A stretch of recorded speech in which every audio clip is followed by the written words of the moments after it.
I will try to, okay side में screen है तो यहाँ पे देख लेती हूँ comments. Hi, good evening, good evening, good evening, good evening. This is your educator Shubham Pathak and the lecture that we are going to do today is how do organisms reproduce. Term 2 की biology का पहला chapter है आपका, 2 ही तो chapter आ रहे हैं, ठीक है, उसमें से पहला चैप्टर है. अच्छा, फर्स्ट थिंग्स फर्स्ट, किस किस को ये चैप्टर स्कूल में पढ़ने में ऑकवर्ड लगता है? Okay, I really want to know. जब मैं 10th में थी और मैं ये चैप्टर स्कूल में पढ़ती थी, मुझे बहुत ऑकवर्ड लगता था. Without any awkwardness I will try to teach you as easily as possible. The text is going to be completely from NCERT. आज ही के लेक्चर में आपको मैं होमवर्क क्वेश्चन भी दूंगी और आज ही के लेक्चर में मैं आपको दूंगी एनसीईआरटी क्वेश्चंस के सॉल्यूशन. तो जो इन टेक्स्ट क्वेश्चंस हैं वो भी हम साथ में करते चलेंगे. सो आई हैड थॉट कि चैप्टर के बीच में ही क्वेश्चंस हो जाएं तो आगे प्रॉब्लम नहीं आती है. ठीक है, let's get started. Okay, first, how do organisms reproduce. Okay, पहली बात यह है कि ऑर्गेनिजम्स क्यों रिप्रोड्यूस करते हैं. हमने अभी तक, हमारी क्या अंडरस्टैंडिंग है बायोलॉजी की क्लास 10th में, हमने लाइफ प्रोसेसेस पढ़ा है. हमने लाइफ प्रोसेसेस में रेस्पिरेशन पढ़ा है, एक्सक्रीशन पढ़ा है, डाइजेशन पढ़ा है, and we have understood that अगर वो चीजें नहीं होंगी, वो लाइफ प्रोसेसेस नहीं होंगे तो जिंदगी एग्जिस्ट नहीं करेगी, हमारी बॉडी एग्जिस्ट नहीं करेगी. Right, proper functioning of our body के लिए वो लाइफ प्रोसेसेस जरूरी है. बट क्या रिप्रोडक्शन वैसे ही काम आता है? नहीं यार. इनफैक्ट रिप्रोडक्शन जो है वो ऑर्गेनिजम्स की एनर्जी और लेके चला जाता है. सो हम करते क्यों है reproduction? Why do we do it? Right. On the other hand, if an individual organism is going to create more individuals, a lot of its energy will be spent अपनी ही बॉडी के रिसोर्सेज, अपनी ही body का nutrition और अपनी ही body के energy से दूसरा organism बनाने की क्या जरूरत है अपने को? Why do we do it? The answer is we do it for the continuity of our species. दुनिया में जितनी स्पीसीज हैं, चाहे वो फ्लोरा की हो, चाहे वो फौना की हो, चाहे वो प्लांट्स की हो, चाहे वो एनिमल्स की हो, सारी स्पीसीज ये ट्राई करती हैं कि उनकी कंटिन्यूटी बरकरार रहे दुनिया में. कोरोना वायरस अपने आप को बार बार मॉडिफाई क्यों कर रहा है? कभी अल्फा आता है, कभी डेल्टा आता है, कभी ओमिक्रॉन आता है. Why is it doing that? Because the virus is also trying to maintain its continuity in the world and likewise all the organisms in the world do the same thing. Point clear? Yes, great. चलो आगे चलते हैं भाई. SST भी यहीं पे पढ़ाऊंगी. जिन बच्चों का ये क्वेश्चन है, ma'am since you are launching a course, are you not going to teach SST here? Yes, of course I'm going to teach SST here. I'm going to teach class 10 entire term 2 to you on YouTube as much as possible. ठीक है, questions भी कराऊंगी, explanation भी कराऊंगी और तो कुछ बचा नहीं, sample papers भी कराऊंगी. Anyway, so अभी हमें इतना तो समझ आया कि रिप्रोडक्शन होता क्यों है, क्योंकि कंटिन्यूटी स्पीसीज की बरकरार रहे. अब बात करते हैं कि रिप्रोडक्शन होता क्या है. Reproduction can be defined as, in simple terms, it can be defined as the process of producing offspring. Offspring का मतलब बच्चे. Offspring is nothing but a fancy term for बच्चे. ठीक है. So reproduction is the process of producing offsprings that are biologically, बोले तो genetically, either same or similar as to the parent organism. हम हमेशा ऑर्गेनिजम्स लिख के आएंगे. डेफिनेशन में ह्यूमन बींग्स लिख के आओगे तो नंबर कट जाएंगे, because we are talking in terms of all the living organisms in the world. चमका तुमको? चमका क्या फातिमा? यस. तो this is your definition. Now reproduction basically दो तरीके का होता है. एक होता है आपका एसेक्सुअल रिप्रोडक्शन, एक होता है आपका सेक्सुअल रिप्रोडक्शन. बेसिक डिफरेंस तो देखो बहुत सारे हैं, लेकिन बेसिक डिफरेंस ये होता है कि एसेक्सुअल में एक पेरेंट इन्वॉल्व होता है और सेक्सुअल रिप्रोडक्शन में दो पेरेंट्स इन्वॉल्व होते हैं. आगे डिटेल में पढ़ेंगे हम, लेकिन आपका जो एनसीईआरटी में जो इंट्रोडक्शन दिया है ना इस चैप्टर का, उसमें एक और बहुत ब्रिलियंट सा पॉइंट है जो मैं जब भी हाउ डू ऑर्गेनिजम्स रिप्रोड्यूस पढ़ाती थी मैं भूल जाती थी उसे कवर करना. So I am going to correct my own mistake here. I am going to teach you that point today as well, which is how does it all happen. ये सब होता कैसे? ये रिप्रोडक्शन का प्रोसेस, चाहे वो sexual हो asexual हो, ये होता कैसे? चलो शुरू से शुरू करते हैं. सेल क्लास लाइंस में पढ़ के आयो. सेल के अंदर होता है न्यूक्लियस. न्यूक्लियस के अंदर होता है क्रोमेटिन फाइबर जो कंडेंस होकर बनाता है क्रोमोसोम. क्रोमोसोम के क्रोमेटिन फाइबर में क्या होता है? डीएनए होता है। डीएनए में क्या होता है? डीएनए में होती है जेनेटिक इंफॉर्मेशन। चलो, नहीं आया समझ? अच्छा, और छोटी क्लासेस में चलते हैं। तुम लोगों ने ये सुना है कि proteins are the building blocks of the body. पूरी बॉडी किसी ना किसी तरीके से प्रोटीन से बनी है। We have heard that, we have learn that in the younger classes, smaller classes, right? वो प्रोटीन, हर प्रोटीन किस जेनेटिक इंफॉर्मेशन से बनेगा? वो जेनेटिक इंफॉर्मेशन होती है आपकी डीएनए में। देखो, 11th स्टैंडर्ड में अगर गलती से आपने बायोलॉजी ले ली तो आपको ये डिटेल में पढ़ने को मिलेगा, लेकिन अभी मैं बता दूं कि जीन कोड्स होते हैं इस तरीके के, 3-3 करके जीन कोड होते हैं। हर एक जीन कोड जो है किसी प्रोटीन फॉर्मेशन के लिए कोड लेके चलता है।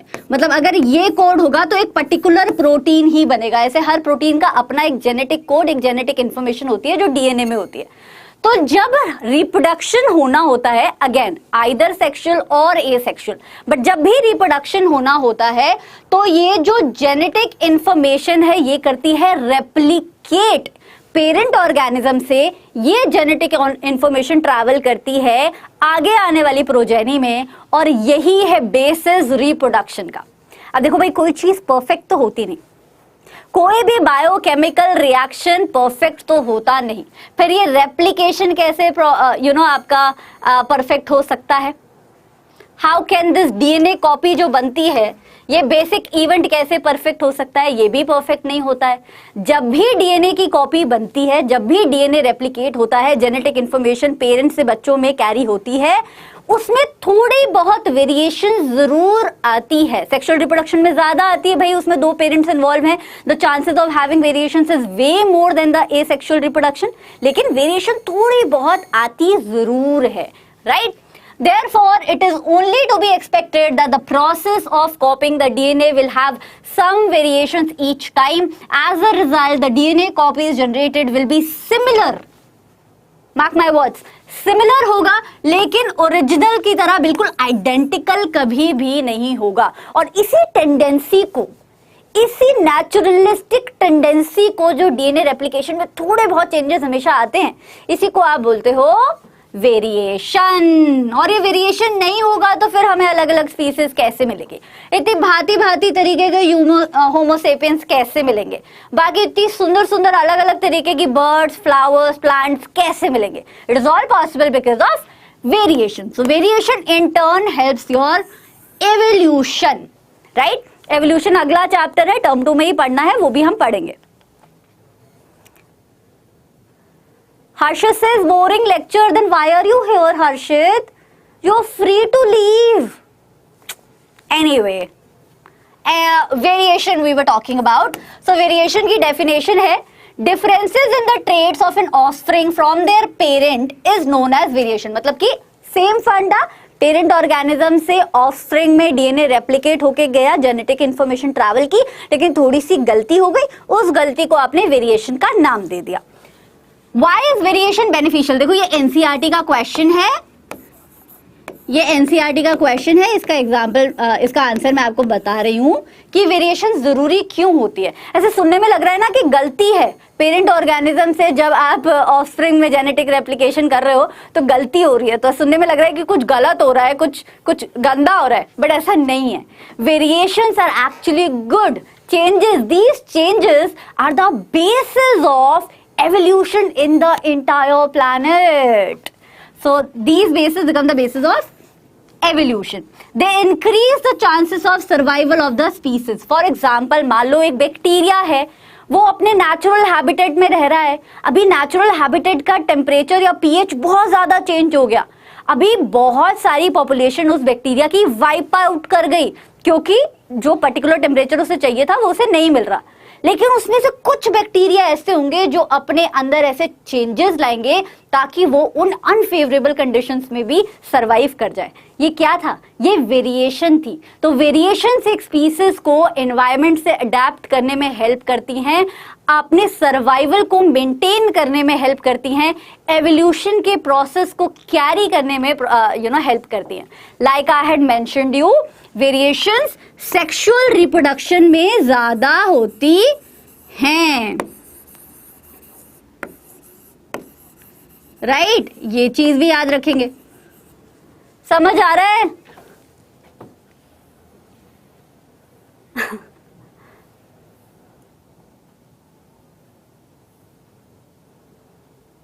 Okay, next. Now let's talk about modes of reproduction. Modes of reproduction में there are two modes of reproduction, sexual and asexual.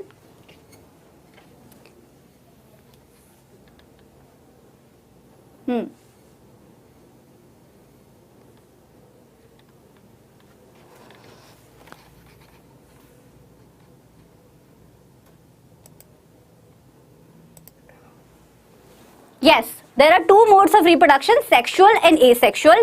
Like I said, sexual, asexual में single parent involved होता है, sexual में two parents are involved. Right, तो sexual reproduction में ज्यादा variation आती है, एसेक्सुअल में कम आती है। थोड़ा सा डिफरेंशिएशन कर लेते हैं, ये भी आपकी पेपर में आ सकता है 3 मार्क्स का, तो let's do that. Asexual mode of reproduction, one parent, offspring is similar to the parent, क्योंकि वेरिएशन कम है तो जो बेबी होगा वो पेरेंट की तरह किसी न किसी तरीके से सिमिलर तरीके से जरूर दिखेगा। It doesn't promote evolution much, ये एवोल्यूशन को ज्यादा प्रमोट नहीं करता है, again because variations are limited. On the other hand sexual mode of reproduction में क्योंकि 2 लोग इन्वॉल्व है, भाई अगर 2 लोग मिलकर एक असाइनमेंट कर रहे हैं तो गलती होने के चांसेस ज्यादा है, अगर एक इंसान कर रहा है तो गलती होने के चांसेस कम है। क्यों? क्योंकि आप पूरी तरह रिस्पॉन्सिबल हो उस असाइनमेंट के लिए। Similarly because there are 2 parents involved with different genetic information in them, तो यहाँ पे वेरिएशन ज्यादा होते हैं और इसीलिए ये एवोल्यूशन का बनता है basis. Thank you Yash. Practical तो मैं नहीं कराती बायोलॉजी के, but I will think about it. Thank you, it's a great idea दो। Okay, asexual reproduction. Asexual reproduction like I said one parent involve होता है, मोस्टली यूनिसेलुलर ऑर्गेनिजम्स में देखी जाती है। अगर मल्टीसेलुलर ऑर्गेनिजम्स में देखी जाती है तो सिंपल मल्टीसेलुलर ऑर्गेनिजम्स में देखी जाती है, ये बात याद रखिएगा। देखी जाती है मल्टीसेलुलर में but only in the simple ones. So बहुत सारे एसेक्सुअल मोड ऑफ रिप्रोडक्शन हमारे सिलेबस में है। पहले हम फिजन कर लेते हैं, जैसे जैसे एनसीईआरटी में दिए हुए हैं वैसे वैसे अपन चलेंगे, ठीक है। पहले फिजन करते हैं। अच्छा, फिजन का मतलब क्या होता है? फिजन का मतलब होता है क्लीवेज, मतलब कि फटना बीच में से, ठीक है, सिंपल मतलब। सो cleavage of an organism to form 2 new organisms is known as binary fission, ठीक है। तो फिजन 2 तरीके का होता है, एक होता है बाइनरी जिसमें एक ऑर्गेनिज्म से 2 आइडेंटिकल डॉटर सेल्स बनते हैं, एक होता है कहा गया मल्टीपल फिजन जहां पे बहुत सारे ऑर्गेनिजम्स बनते हैं। बाइनरी का एग्जांपल है सबसे अच्छा आपका अमोइबा, और मल्टीपल फिजन का एग्जांपल है प्लाज्मोडियम। पैरामीशियम में भी बाइनरी फिजन होता है, तो बाइनरी के हम यहाँ पे 2 एग्जांपल कर रहे हैं। प्लाज्मोडियम आप सबको याद हो तो मलेरियल पैरासाइट है, ये भी 1 मार्क के क्वेश्चन में आ सकता है। वैसे तुम्हारे टर्म 2 में 1 मार्क के क्वेश्चन तो सुनने में आ रहा है आएंगे नहीं, बट यार पढ़ लो यार, पता नहीं कौन सी नई अपडेट आ जाए, है ना। सो this is your fission. Photos देख लेते हैं। ये है आपका बाइनरी फिजन इन अमोइबा। इसमें आप देखोगे तो ये पेरेंट अमोइबा है, कहीं से भी ऐसा नहीं है कि मतलब अच्छा फिजन में भी होता है कि कई ऑर्गेनिजम्स होते हैं वो कहीं से भी कट जाते हैं और उनका फिजन हो जाता है। कई ऑर्गेनिजम्स होते हैं जो स्पेसिफिक प्लेन में से क्लीवेज दिखाते हैं, जैसे अमोइबा है वो कहीं से भी कट जाता है, कहीं से भी फिजन हो जाता है उसमें। लेकिन ये जो लीशमैनिया है जो कि आपका काला अजर कॉज करता है, कौन सी बीमारी कॉज करता है? काला अजर। इसमें जो है आपका एक ही पर्टिकुलर प्लेन से फिजन होता है। देखो ना, आपका यहीं से फिजन हो रहा है ना। यहाँ पे तो कहीं से भी हो जाएगा, ऐसे भी हो सकता है, ऐसे भी हो सकता है, ऐसे भी हो सकता है, ऐसे भी हो सकता है, जैसे मन करेगा अमोइबा का वैसे फिजन हो जाएगा। 2 डॉटर सेल्स बनते हैं, वो डॉटर सेल्स बहुत सिमिलर होते हैं पेरेंट सेल्स के। अच्छा, बच्चों का एक क्वेश्चन होता है, मैम फिर पेरेंट सेल कहाँ गया? पेरेंट सेल गुम हो गया ना यार। पेरेंट सेल में से तो 2 डॉटर सेल्स बन गए, अभी पेरेंट सेल थोड़ी एग्जिस्ट करेगा, 2 डॉटर सेल्स एग्जिस्ट करेंगे सिर्फ। फिर एक और क्वेश्चन होता है कि मैम सबसे पहले जो है न्यूक्लियस डिवाइड करता है कि पहले साइटोप्लाज्म डिवाइड करता है? ये आपका एक और होमवर्क है कि पहले साइटोकाइनेसिस होती है कि पहले क्या होता है, ठीक है। ये ढूंढ के आना और मुझे कमेंट सेक्शन में बताना कि अमोइबा में पहले न्यूक्लियस डिवाइड करेगा कि साइटोप्लाज्म। एनीवे, लीशमैनिया का एग्जांपल याद रखिएगा। This question can come that tell an example of fission, binary fission और एनी सॉर्ट ऑफ फिजन जो एक स्पेसिफिक प्लेन पे होता है। So you must remember this. Now next is your multiple fission. You have to keep in mind multiple fission जो है adverse conditions में होता है. ये बात याद रखो कि हर स्पीसीज ट्राई कर रही है कि उसकी दुनिया में कंटिन्यूटी बरकरार रहे. तो अगर कंडीशंस खराब है बाहर की तो स्पीसीज क्या करेगी? स्पीसीज एक ही बार में इतना रिप्रोड्यूस करने की कोशिश करेगी कि उसकी स्पीसीज, उसकी पॉपुलेशन बरकरार रहे. तो एडवर्स कंडीशन में, अनफेवरेबल कंडीशन में आपका मल्टीपल फिजन देखने को मिलता है. The parent cell develops a cyst around it. Why cyst? What is a cyst? Cyst is a protective covering. Why the cyst is developed around the organism? क्योंकि conditions हैं unfavorable. तो पहले protective covering बना देते हैं और जैसे ही conditions favorable होती है वैसे ही जो है multiple fission दिखा देते हैं. The parent nucleus divides repeatedly to form multiple daughter nuclei. तो ऊपर से आपका cyst बना रहता है और अंदर छोटे छोटे छोटे छोटे न्यूक्लियाई बनना शुरू हो जाते हैं. जैसे ही कंडीशन फेवरेबल होगी वो रप्चर हो जाएगा आपका cyst. ये है cyst. cyst रप्चर हो जाएगा और ये डॉटर न्यूक्लियाई बाहर निकल जाएंगे. A small amount of cytoplasm. Obviously nucleus के पास में थोड़ा थोड़ा साइटोप्लाज्म भी आना इकट्ठा हो जाता है. Right, unfavourable condition. सिस्ट अभी ओपन नहीं हुआ है, ये सब अंदर हो रहा है. Upon the return of favourable condition the cyst of the parent cell burst and multiple daughter cells are released. Cool, easy peasy lemon squeezy. Let's look at the photo. ये है आपका प्लाज्मोडियम. आई होप आपको clearly दिख रहा है. And I am really sorry, I am not able to C your comments today because there is no screen in front of me. I will make sure that I go back home and see your comments and reply to them.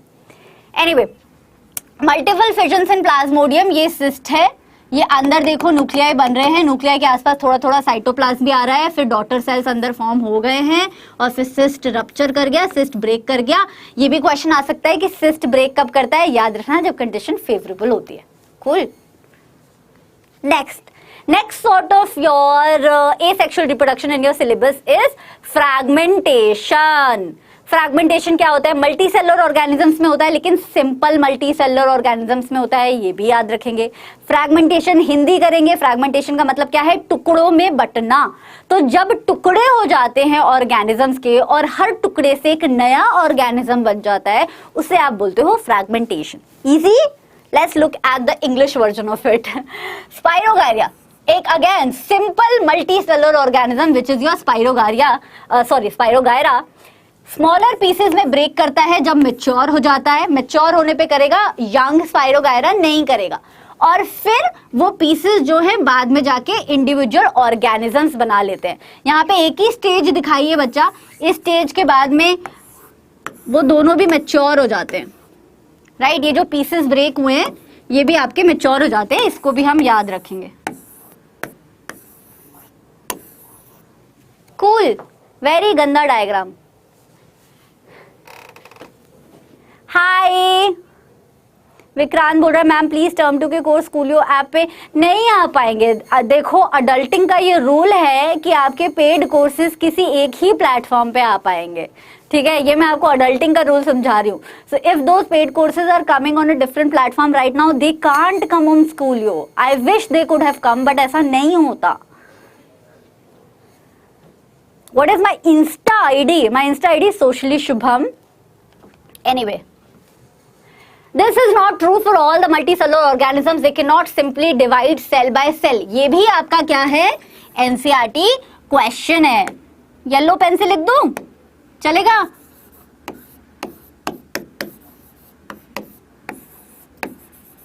That why fragmentation doesn't happen in difficult or complex multicellular organism? The answer is here.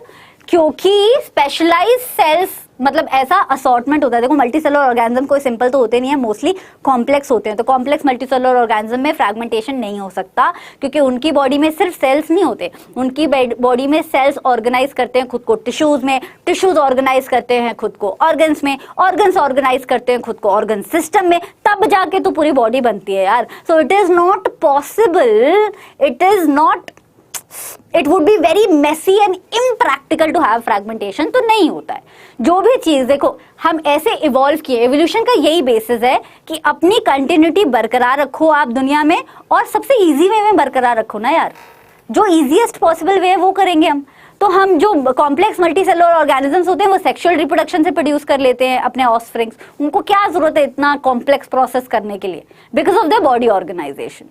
Cool.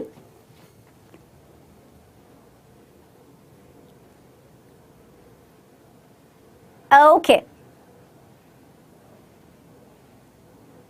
Daughter cells क्यों बोलते हैं? Oh good question. Daughter cells क्यों बोलते हैं? क्योंकि वो भी तो आगे जाके रिप्रोड्यूस करेंगे ना, और रिप्रोड्यूस हमेशा फीमेल्स करती हैं नेचर में मोस्टली, इसलिए उन्हें डॉटर सेल्स बोलते हैं, सन सेल्स नहीं बोलते हैं। चलो next is regeneration, again a type of asexual reproduction, but there is a catch कि regeneration is not a mode of reproduction, it is a mode of restructuring or reconstructing your body. Yes, this should be the right word, reconstructing your body. I'll tell you why. In many multicellular organisms, but again not very complex multicellular organisms, even in complex but not all complex multicellular organisms. So in multicellular organisms, individuals somehow cut or broken up into many pieces. Many of these pieces grow into separate individual. कब होता है regeneration? Very very important. कब होता है regeneration? जब accident होता है। किसने देखा है कि अगर छिपकली की पूंछ पे पैर रख दो तो छिपकली अपनी पूंछ छोड़ के भाग जाती है, बाद में उसकी पूंछ वापस आ जाती है, right? That is a form of regeneration. अगर गलती से कई मल्टीसेलुलर ऑर्गेनिजम्स की बॉडी में कोई ऑर्गन तो नहीं, कोई पार्ट बॉडी का अगर कट गया है, इवन इन ऑर्गन्स ऑल्सो, तो वो रीजेनरेट हो जाता है, दोबारा बन जाता है ऑर्गेनिजम्स को कंप्लीट करने के लिए, जैसा कि देखा जाता है हाइड्रा में। अब बोलोगे मैम हाइड्रा में तो बडिंग होता था। Budding is a natural mode of reproduction of a hydra. Regeneration में तो एक्सीडेंट हो गया भाई, एक्सीडेंट को रिपेयर किया जा रहा है, ठीक है। हाइड्रा का जब एक्सीडेंट होता है, प्लेनेरिया का जब एक्सीडेंट होता है, स्टारफिश का एक्सीडेंट होता है, लिजर्ड का एक्सीडेंट होता है, तब आपका क्या होता है? रीजेनरेशन होता है। हाइड्रा के केस में देखेंगे कैसा होता है। ये है अडल्ट हाइड्रा, गलती से एक्सीडेंट हो गया, अडल्ट हाइड्रा कट गया बीच में से, ऊपर वाला पार्ट अलग हो गया, नीचे वाला पार्ट अलग हो गया, तो क्या हुआ?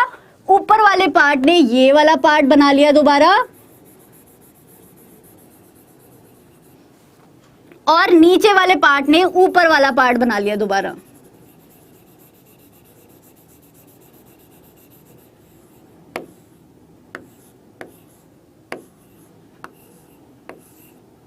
राइट?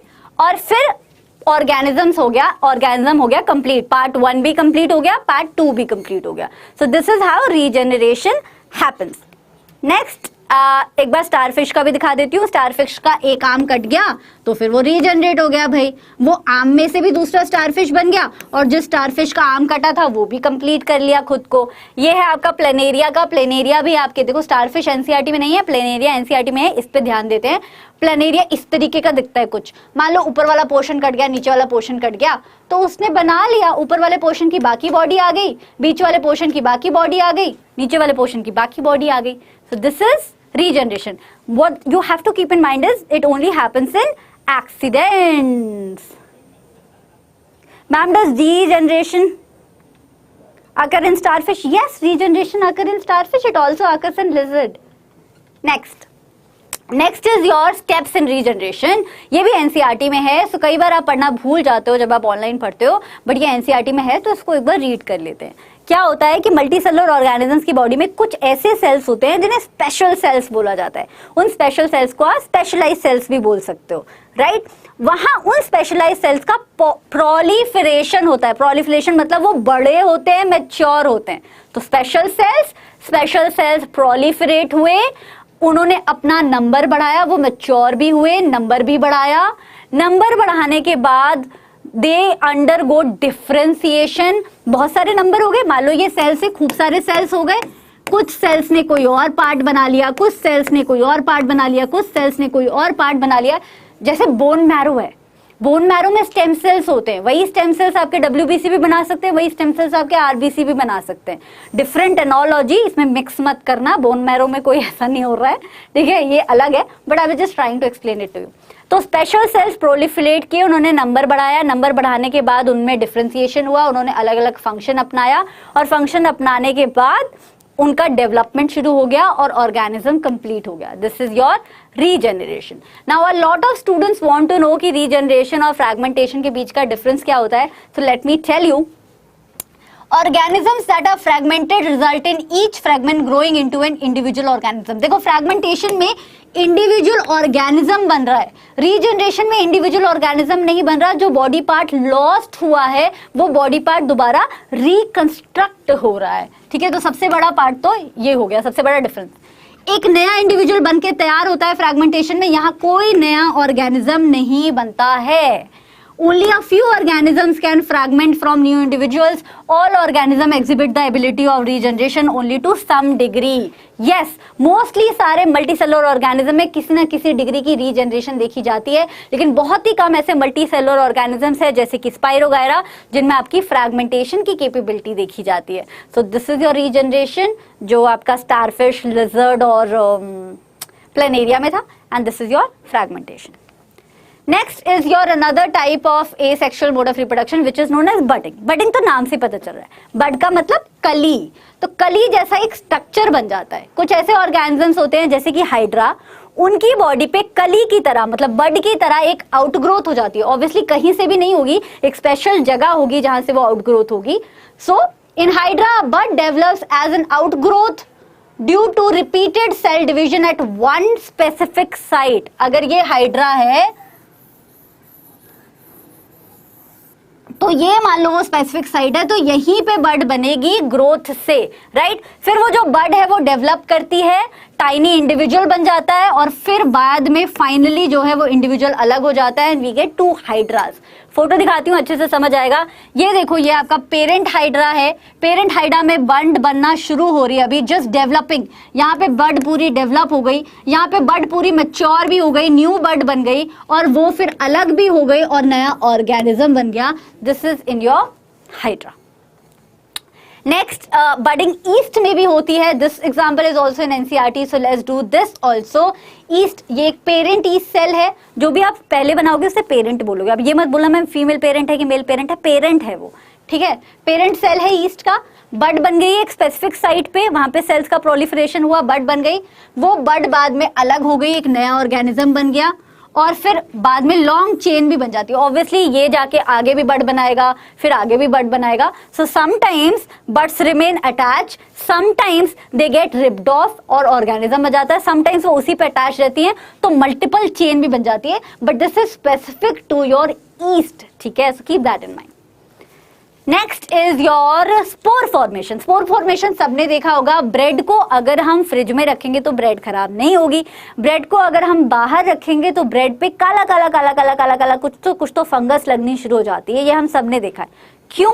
क्योंकि ब्रेड को फ्रिज से बाहर मिल जाती है फेवरेबल कंडीशन, उसे चाहिए ह्यूमिडिटी, उसे चाहिए हाई टेम्परेचर, जैसे ही वो मिलता है उस पे स्पोर फॉर्मेशन शुरू हो जाती है। फ्रिज के अंदर तो टेम्परेचर अच्छा नहीं होता, टेम्परेचर लो होता है, ह्यूमिडिटी होती नहीं है, तो फ्रिज के अंदर स्पोर फॉर्मेशन नहीं हो पाती। अब स्पोर फॉर्मेशन क्या है, let's read that. In simple multi cellular organisms जैसे कि राइजोपस, कभी कभी क्या होता है कि थ्रेड लाइक स्ट्रक्चर्स बन जाते हैं जिन्हें आप हाइफे बोलते हो।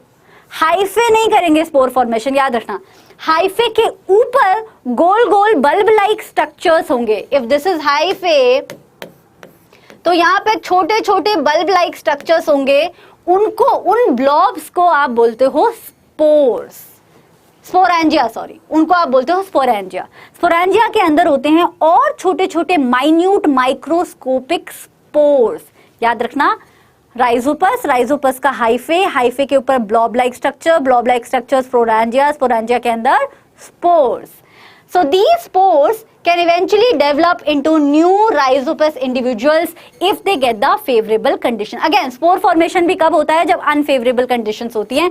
जब भी बहुत सारे organisms बनेंगे, उनका बनने का लॉजिक यही होता है कि कंटिन्यूटी बरकरार है, कोई ना कोई तो जिंदा बचेगा उसमें से, right? These spores are covered by thick walls that protect them until they come into contact with another moist surface and can then begin to grow. Photo में देखेंगे ब्रेड पे कुछ ऐसा देखने को मिलता है, माइक्रोस्कोप के नीचे देखोगे तो कुछ ऐसा देखने को मिलेगा. ये जो है बॉडी, ये जो लंबे लंबे फिलामेंट लाइक स्ट्रक्चर है, इसे हाइफे बोला. हाइफे के ऊपर ये जो गोल गोल स्ट्रक्चर है, इसे आपने क्या बोला? स्पोरेंजिया बोला. ये स्पोरेंजिया रप्चर कब करेगा? जब आप ब्रेड को फ्रिज से बाहर रखोगे, यानी कि उसे फेवरेबल कंडीशंस मिलेंगी. इसीलिए आपने देखा हो कि जो ब्रेड फ्रिज में पड़ी पड़ी इतने दिन से खराब नहीं होती है, उसे जैसे ही बाहर रखो एकदम से खराब हो जाती है, एक दिन में खराब हो जाती है. क्यों? क्योंकि वो जो स्पोर्स हैं, you are under arrest for being so cute Jatin. Okay. हाँ, तो ये जो स्पोर्स है, ये जहां पे भी फॉलो ऑन करते हैं वहां पे ये प्रोसेस फिर से होता रहता है, स्पोर फॉर्मेशन होती रहती है. And it happens so rapidly that within a night और within a day the bread gets all the black fungus in it. Cool. Next is in terms of plants, vegetative propagation. It happens in plants. It can be natural, it can be artificial. Here I have shown you natural way. हाँ जी, NCERT के सारे questions करेंगे. Here I have shown you the natural way. I will also show you the artificial vegetative propagation. Vegetative propagation यानी कि जो vegetative parts होते हैं, दो पार्ट्स होते हैं देखो बॉडी में, एक होते हैं रिप्रोडक्टिव पार्ट्स और एक होते हैं वेजिटेटिव पार्ट. प्लांट के जो पार्ट्स हैं जैसे कि रूट, स्टेम और लीव्स, ये तो वेजिटेटिव पार्ट्स हो गए. रिप्रोडक्टिव पार्ट कौन सा हुआ प्लांट का? फ्लावर रिप्रोडक्टिव पार्ट, ये वेजिटेटिव पार्ट. तो प्लांट्स जो है वेजिटेटिव प्रोपगेशन से भी ग्रो कर जाते हैं मोस्टली, और सेक्सुअल रिप्रोडक्शन से भी ग्रो कर जाते हैं. अब जैसे कि डहालिया हो गया, ये देखो यहाँ पे दिखाया हुआ है मैंने फोटो में, डहालिया हो गया या बाकी स्वीट पोटैटो जैसे प्लांट हो गए, तो वो रूट के बेसिस पे वेजिटेटिव प्रोपगेशन करते हैं. पटेटो हो गया, पटेटो में जहां पे भी वो आइज होती है ना पोटैटो में, उसको काट के आप मिट्टी में डाल दोगे तो वहां से नया प्लांट आ जाएगा. सिमिलरली जिंजर भी जो है स्टेम के थ्रू रिप्रोड्यूस करता है नेचुरली. लीव्स के थ्रू एक बहुत अच्छा एग्जांपल है आपके एनसीईआरटी में ब्रायोफाइलम. इस एग्जांपल पे क्वेश्चन आएगा ही आएगा, पिक्चर बेस्ड क्वेश्चन भी आ सकता है. This is how a Bryophyllum looks. यहाँ पे छोटी छोटी बड्स बननी शुरू हो जाती हैं, यहाँ पे उनके रूटलेट्स आने शुरू हो जाते हैं. जैसे ही बड्स मैच्योर होके जमीन में गिरती है, जमीन में इनको मिलती है फेवरेबल कंडीशन, न्यूट्रिशन, मॉइस्चर, ब्ला ब्ला ब्ला ब्ला, और वो ग्रो करके दूसरा बड़ा प्लांट बना लेती है. So these examples keep in mind. Dahlia and sweet potato for roots, potato and ginger for stem, and bryophyllum जो leaf के through vegetative propagation दिखाता है, leaf of course. Anyway, next is on the basis of artificial vegetative propagation. Obviously vegetative propagation से हमें इतने सारे plants एक बार में मिल जाते हैं दैट सेक्सुअल रिप्रोडक्शन का वेट करने से अच्छा है कि अगर हम फार्मर हैं तो हम वेजिटेटिव प्रोपगेशन को ऑप्ट ऑन कर सकते हैं. तो ये किस किस तरीके से किया जा सकता है? अलग अलग प्लांट्स का अलग अलग होता है. जैसे रोज में आप कटिंग और ग्राफ्टिंग देखते हो, और लेयरिंग देखते हो जैस्मिन जैसे प्लांट में, रोज अगेन लेमन जैसे प्लांट में, या टिश्यू कल्चर देखते हो. अलग अलग तरीके हैं, लेकिन एक एक करके हम सारे तरीके देखते हैं. कटिंग में क्या होता है? सिंपल होता है. स्टेम का एक पार्ट लेते हो, उसे कट करते हो, and the cut and grows into the new plant when placed in the moist soil. एक स्टेम लिया, स्टेम का पार्ट कट कर दिया, और उस स्टेम के पार्ट को जो है मिट्टी में लगा दिया, वहां पे रूट्स आ जाएंगी, शूट आ जाएगी, वो नया प्लांट बना लेगा. This is your cutting. Grafting आ गया, ये रहा. ग्राफ्टिंग में क्या करते हो कि आप स्टेम लेते हो एक पर्टिकुलर प्लांट की और उसे फिट करते हो एक अनदर स्ट्रॉन्ग प्लांट के साथ. ये रोजेस में किया जाता है. ग्राफ्टिंग से ना हमें रोज की अलग अलग कलर्स मिलते हैं. आपने देखा हो पिंक रोज, वो कैसे ग्राफ्ट होता है? वो व्हाइट और रेड रोज को ग्राफ्ट करके बनता है. ठीक है. So grafting mostly oranges, watermelon और एप्पल्स और इवन रोजेस में देखा जाता है. What you do is you take a scion, यानी कि जो ऊपर वाला पार्ट है उसे सियॉन बोलते हो, जो एक स्ट्रॉन्गर प्लांट का होता है. जो नीचे वाला पार्ट होता है उसे स्टॉक बोलते हो. उसको रैप करके उस पे कपड़ा बांध के आप कुछ ना कुछ बांध देते हो, so that there is some time to heal, और फिर थोड़े दिनों बाद वो कपड़ा हटा देते हो and it becomes a single plant body. That's your grafting. Very very pretty. मतलब when I had encounter grafting in my life I was amazed. But anyway, Then we have layering. Obviously there is natural layering and there is artificial layering. Natural layering अपने time पे होगी, अगर आपको speed up करना है process तो आप layering कर सकते हो. What you do is plant की एक बेल लेते हो, प्लांट की एक स्टॉक लेते हो पतली सी, उसे जमीन में दबाते हो. दबाने के ऊपर यूजुअली फार्मर्स क्या करते हैं, ऊपर एक पत्थर रख देते हैं या कोई भारी सा सामान रख देते हैं ताकि वो जो ब्रांच है वो निकले ना मिट्टी में से, वहां दबी रहे. फिर उस ब्रांच में से यहाँ से शूट्स आनी शुरू हो जाती हैं और वो एक नए प्लांट में ग्रो कर जाता है. So the stem of a plant is bent down, उसे नीचे झुकाया जाता है जब तक वो मिट्टी को टच ना कर दे, और वंस वो मिट्टी को टच कर देता है तो उसे यहाँ से काट दिया जाता है और फिर उसका अपना नया प्लांट बनना शुरू हो जाता है. उसकी रूट्स डेवलप हो जाती है सॉइल के अंदर, शूट डेवलप हो जाती है सॉइल से ऊपर. Cool. Next is your tissue culture. Tissue culture में बहुत डिटेल में नहीं पढ़ा रही हूँ because that's also your homework, but थोड़ा बहुत पढ़ा देती हूँ. A collection of the techniques used to maintain or grow plant cell tissues or organs under sterile conditions on a nutrient culture medium is known as composition, or you can say tissue culture. What you do is you take a petri dish, और जो reproducing part होता है plant का, vegetative reproducing part जो होता है plant का, उसे आप पेट्री डिश में लेते हो, उसको डेवलप करा के न्यूट्रिएंट्स मीडियम देके कैलस बनाते हो और फिर वो कैलस जो है नए प्लांट में ग्रो करता है. I am not going to teach you in detail. Importance of tissue culture is your homework. अगली क्लास जो होगी सेक्सुअल रिप्रोडक्शन वाली, वो शुरू ही इस होमवर्क क्वेश्चन से होगी. I will solve it for you, but until then I want you to have little bit of homework. अच्छा, अब एनसीईआरटी के क्वेश्चंस कर लें. Aman, Sumit, Nyasa, Palak, hello, hi. Cutting is simple बच्चा. एक प्लांट लेते हो, उसकी स्टेम को कट करते हो और उसे मिट्टी में डाल देते हो. Then that stem grows its own roots and its own bigger shoot. That's your cutting. Hi FBI. ये कैसे नाम रखते हो यार तुम लोग. Anyway, ये एनसीईआरटी क्वेश्चन है. और भी एनसीईआरटी क्वेश्चंस करा रही हूँ. एक दो पहले करा दिए थे, बाकी जो बच रहे हैं अभी करा रही हूँ. बाइनरी फिजन और मल्टीपल फिजन का क्या डिफरेंस होता है, ये क्वेश्चन आएगा तो 3 मार्क्स में आएगा, 5 मार्क्स में कभी नहीं आएगा. 5 मार्क्स में अगर गलती से आ जाए, भगवान ना करे गलती से आ जाए, तो फिर वहां पे डायग्राम बना के आ जाना बाइनरी फिजन का और मल्टीपल फिजन का. बट इतने ही पॉइंट्स हैं तुम्हारे सिलेबस में. एक तो है बाइनरी फिजन में 2 डॉटर सेल्स बनते हैं, मल्टीपल फिजन में बहुत सारे डॉटर सेल्स बनते हैं. बाइनरी फिजन जो है फेवरेबल कंडीशन में होती है जैसे कि अमोइबा. मल्टीपल फिजन जो है अनफेवरेबल कंडीशन में होती है. बाइनरी फिजन एक ही बार डिवाइड करता है जो ऑर्गेनिज्म है, पेरेंट ऑर्गेनिज्म है. मल्टीपल फिजन में रिपीटेड डिवीजन होती है, सिस्ट के अंदर होती है जैसे कि प्लाज्मोडियम, फिर सिस्ट रप्चर करता है. बाइनरी फिजन में कोई रेजिड्यू नहीं बचता, बड़ी क्लीन होती है. मल्टीपल फिजन में क्योंकि सिस्ट रप्चर करता है तो थोड़ा सा रेजिड्यू आपका पीछे छूट जाता है. बाइनरी फिजन का एग्जाम्पल अमोइबा, मल्टीपल फिजन का एग्जाम्पल प्लाज्मोडियम. आगे चले.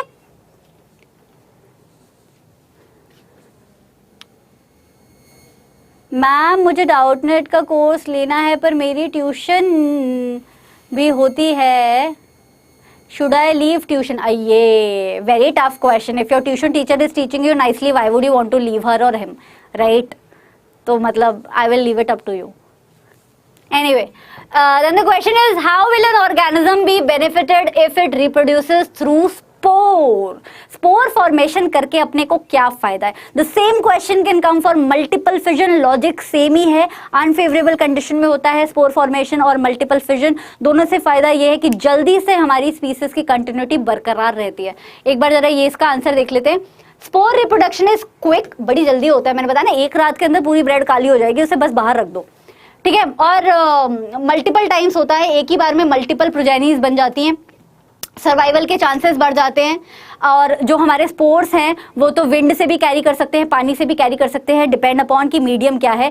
अभी जो हम ब्रेड के केस में बता रहे हैं, ब्रेड मोल्ड के केस में, राइजोपस के केस में, वो विंड से कैरी होते हैं, बट वो वाटर से भी कैरी हो सकते हैं, right? So they can be carried, they are very light weight और वो रैपिड कर देते हैं प्रोसेस को. कैरी होकर जिस सरफेस पे जाएंगे, अगर वहां फेवरेबल कंडीशन मिल गई, वहां पे भी अपनी फॉर्मेशन करनी शुरू कर देंगे, right? They possess thick walls which enables them to survive even in unfavorable condition. Obviously, sporangia की जो wall है वो काफी thick होती है. वो इसलिए thick होती है क्योंकि बाहर की conditions unfavorable होती है.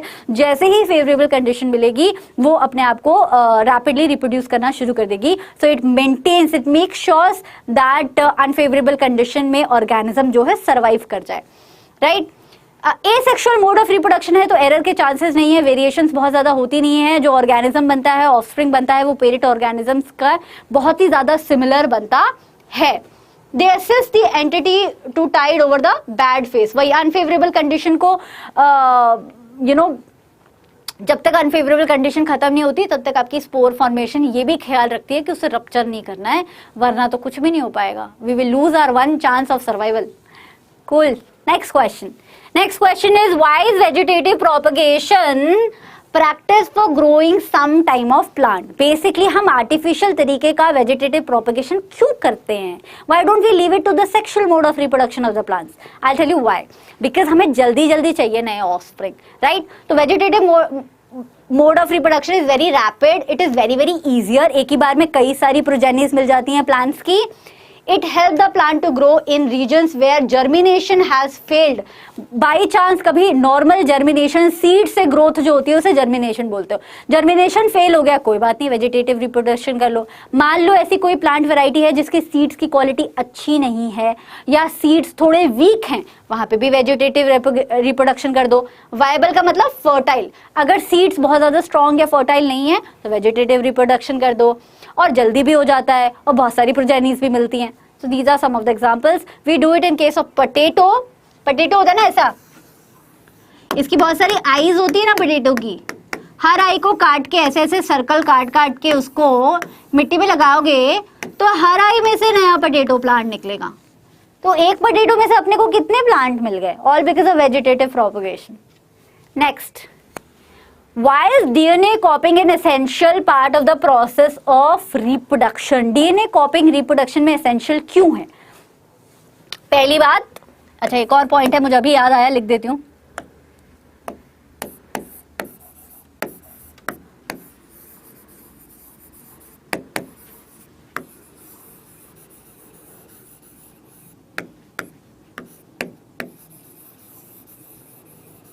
Don't get used to teaching on screen because not every day I will have screen. I myself don't have screen. I am in office right now. That's why I'm getting a screen. But when I'll go back home, I'll teach you on the normal OBS system. So don't get used to this anyway. So yeah, why is DNA copying an essential part of the process? Because DNA की copy से additional copies तैयार होती हैं और वो additional copy नए organisms को birth देती हैं।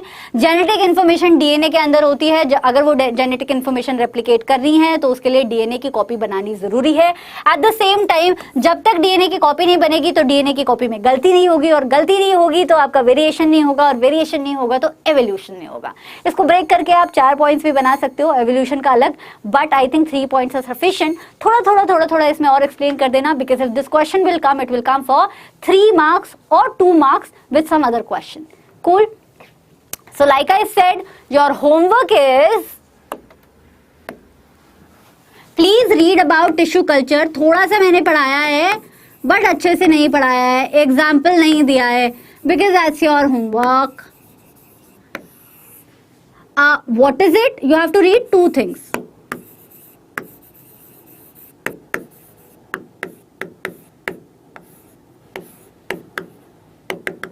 पेन नहीं चल रहा, रुक जाओ। इसका अदर नेम क्या होता है? कुछ माइक्रो होता है, देखो मैं हिंट दे रही हूं। अदर नेम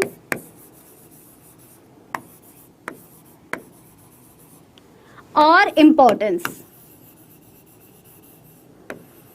जो सबसे पहले तीनों क्वेश्चन के आंसर देगा एक ही कमेंट में, उसका नाम मैं अगली बार स्क्रीन पे दिखाऊंगी। सो this is your homework question. Top 3 students name would be shown on next time on the screen, and this was it. Thank you so much for watching this lecture. I hope आपकी term 2 की preparation start हो गई है। I usually don't say this, but कर देना, because हमारे पास term 2 के लिए सिर्फ 3 महीने हैं, so we have less time. I don't want you to get anxious at the end of it, so let's start doing little bit. Thank you. Bye bye, tata. Let me know in the comments below which is the next